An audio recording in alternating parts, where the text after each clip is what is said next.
الحمد لأهله والصلاة لأهلها اما بعد۔ نتیجہ پھر وہی ہوگا، سنا ہے سال بدلے گا، پرندے پھر وہی ہوں گے، شکاری جال بدلے گا۔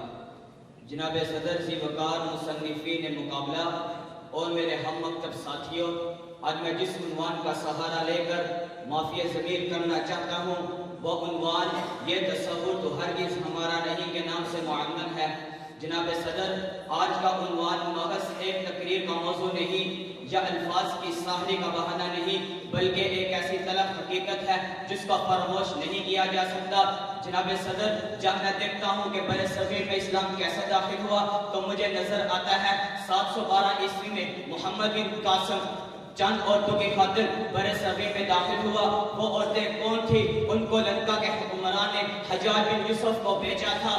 طارق بن زیاد ان کو لنکا کے حکمران نے حجاج بن یوسف کو بیچا تھا۔ ان کو آزاد کروانے کے لیے محمد بن قاسم عراق سے سفر کرتا ہوا بر صغیر پہنچتا ہے تو دوسری طرف طارق بن زیاد ایک عیسائی عورت کی خاطر پورے اندلس کو فتح کرتا ہے۔ لیکن آج دیکھیے 2 ماہ زائد ہو چکے ہیں، فلسطین کے اندر جنگ جاری ہے۔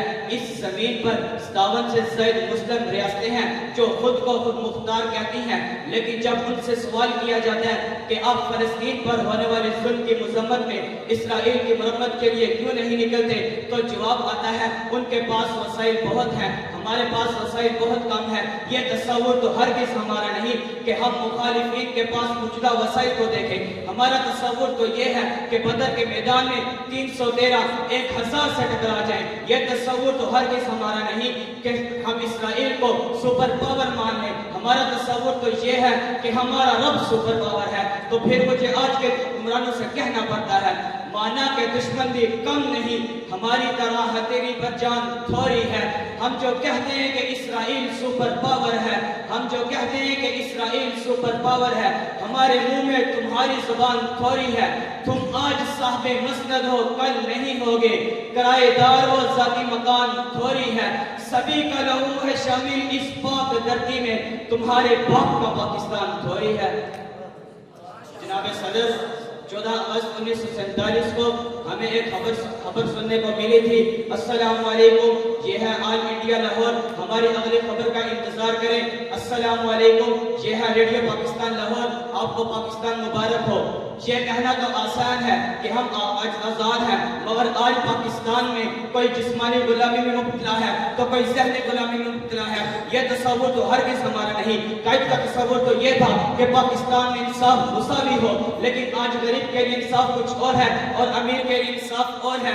یہ تصور تو ہرگز ہمارا نہیں۔ قائد کا تصور تو یہ تھا کہ پاکستان میں اسلام کا بول بالا ہوگا، لیکن آج اسلام کا نام لینے والوں پر پابندیاں لگائی جاتی ہیں، آج اسلام کا نام لینے والوں پر 4th شیڈول لگایا جاتا ہے۔ یہ تصور تو ہرگز ہمارا نہیں۔ قائد کا تصور تو یہ تھا کہ پاکستان میں انسان غیرت سے رہے گا، لیکن افسوس آج انسان تو رہے اور غیرت نہ رہی۔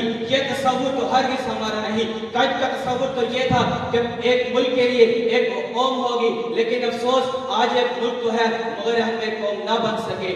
میں اس تصور سے ہٹنے والوں کو اتنا ہی کہوں گا، چمن کا مالی اگر بنا لے چمن کے موافق شعار اب بھی چمن میں واپس آ سکتی ہے، چمن سے روٹھی بہار اب بھی۔